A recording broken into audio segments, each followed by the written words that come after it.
जरूरी सूचना है आप सभी स्टूडेंट्स के लिए, स्टडी फॉर सिविल सर्विसेज का Android app Google play store में आ चुका है, उसको प्लीज तुरंत इंस्टॉल कर लीजिए। और अगर आप स्टडी फॉर सिविल सर्विसेज के सिर्फ ऐप से कोई भी कोर्स, कोई भी पीडीएफ परचेस करते हैं तो उसमें अप्लाई कूपन, अगर आप ज्ञान सर जो है आप उसमें अप्लाई करते हैं, ये कूपन कोड है, तो उसमें 20% फीस तुरंत माफ हो जाएगी, मतलब 20% डिस्काउंट तुरंत उसमें लग जाएगा।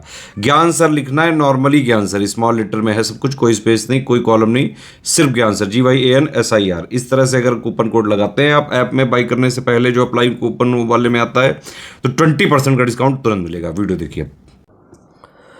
नमस्कार साथियों, स्वागत है आप सभी का स्टडी फॉर सिविल सर्विसेज में। हम पढ़ रहे हैं मॉडर्न इंडिया और मॉडर्न इंडिया में जो टॉपिक है हमारा वो है अंग्रेज।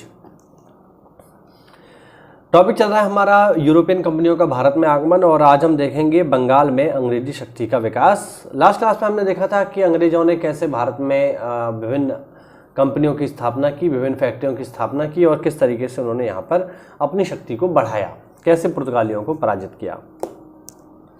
आज हम आगे बढ़ेंगे और आज हम देखेंगे भारत के सबसे महत्वपूर्ण प्रांत बंगाल में किस तरीके से अंग्रेजों ने अपनी शक्ति को विकास किया। चलिए देखते हैं। बंगाल में सर्वप्रथम अंग्रेजों को व्यापारिक छूट 1651 में प्राप्त हुई, जब गैब्रियन बांटन ने, जो कि बंगाल के सूबेदार शाह शुजा के एक दरबारी चिकित्सक के रूप में काम करता था, उसने एक लाइसेंस अंग्रेजी कंपनी के लिए प्राप्त किया।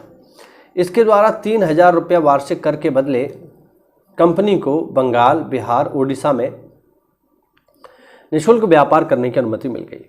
यानी एक बार में 3000 रुपया दो, उसके बाद आप जितना ट्रेड चाहो बंगाल में उतना करिए, जितना व्यापार करना चाहें उतना करो, किसी को कोई प्रॉब्लम नहीं है, फिर आपको कोई टैक्स नहीं देना है।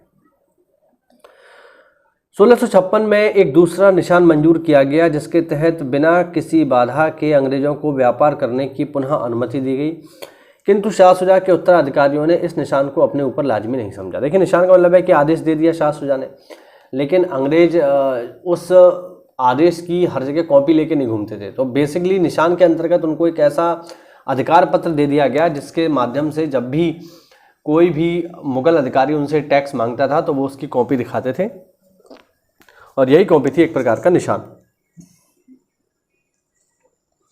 कंपनी ने शाइस्ता खां से 1672 में एक फरमान प्राप्त किया, जिसमें उसे कर अदा करने से मुक्ति मिल गई। बादशाह औरंगजेब ने 1680 में एक फरमान जारी किया, जिसमें यह आदेश दिया गया था कि कोई चुंगी के लिए कंपनी के आदमियों को तंग ना करे और उनके व्यापार में रुकावट ना डाले। ठीक है, ये कहा गया। लेकिन यहाँ पर एक चीज़ और औरंगजेब ने आदेश यहाँ पर दिया, जिसकी वजह से अंग्रेज़ों और औरंगजेब के बीच में युद्ध जैसी स्थिति बनी, और वो चीज़ थी जजिया। ठीक है, जजिया के बारे में औरंगजेब ने आदेश दिया कि अब कंपनी को भी 1.5% जजिया देना पड़ेगा। ठीक है ना, 1.5% जजिया चुकाना पड़ेगा अंग्रेज़ों को, कंपनी को। तो कंपनी ने ये कहा कि भाई जजिया भारत के लोगों के लिए है, हम भारत के मूल निवासी थोड़ी हैं, हम यहाँ रहने थोड़ी आए हैं, हम तो व्यापारी हैं। तो हम व्यापारी हैं अगर, तो हमें जजिया देने की कोई आवश्यकता नहीं है। और जब जजिया देने से मना कर दिया और जब इसके लिए औरंगजेब ने थोड़ा सख्ती करी, तब अंग्रेज़ों ने उल्टा औरंगजेब के ही एक महत्वपूर्ण बस्ती जिसका नाम था हुगली, उसको लूट लिया। अब हुगली को लूट लिया तो फिर औरंगजेब को क्रोध आया, औरंगजेब ने अपनी सेना भेजी, और चूंकि अभी मुगल सेना से लड़ने की स्थिति में अंग्रेज नहीं थे, इसलिए वहाँ से भाग गए। और जब भाग गए वहाँ पे, तो बाद में इन्होंने अंग्रेज़ों से माफ़ी मांग ली और कहा कि आगे से ऐसा नहीं होगा। यानी अंग्रेज़ काफ़ी धूर्त थे, वो इंतजार कर रहे थे सही समय का, जब है मुगलों को पूरी तरीके से समाप्त कर सकें। अंग्रेजों को 1687 में शरद ऋतु में सूतानाती में लौट आने की आज्ञा मिल गई। जॉब चर्नॉक ने अगस्त 1960 में सूतानाती में एक अंग्रेजी फैक्ट्री की स्थापना की। ठीक है ना, जॉब चर्नॉक की वो व्यक्ति है जो कि मद्रास शहर की स्थापना करेगा, ध्यान रखना, मद्रास शहर बसाएगा। आगे देखिए। फरवरी 1691 में बंगाल के सूबेदार शाइस्ता खां के उत्तराधिकारी इब्राहिम खान ने एक फरमान जारी किया, जिसमें अंग्रेजों को 3000 रुपये वार्षिक के बदले चुंगी कर अदा करने से मुक्ति मिल गई। जैसा कि पहले हमने पढ़ा वही है। वर्धमान जिले के एक जमींदार शोभा सिंह के विद्रोह के कारण अंग्रेजों को 1696 में अपनी नई कोठी की किलेबंदी की अनुमति भी प्राप्त हो गई।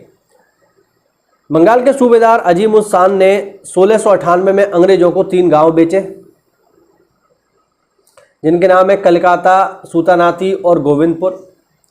और साथियों ये जो 3 गांव हैं, इन्हीं 3 गांव को अंग्रेजों ने केवल 1200 रुपये में खरीदा और बाद में इन्हीं तीनों गांव को मिलाकर के अंग्रेजों ने अपना पहला प्रेसिडेंसी नगर बनाया, जिसको नाम दिया उन्होंने कलकत्ता। क्या नाम दिया साथियों? कलकत्ता। ध्यान रखना, कलकत्ता जो बना है वो बेसिकली इन्हीं तीनों छोटे छोटे गाँव को मिलाकर ही बनाया गया था।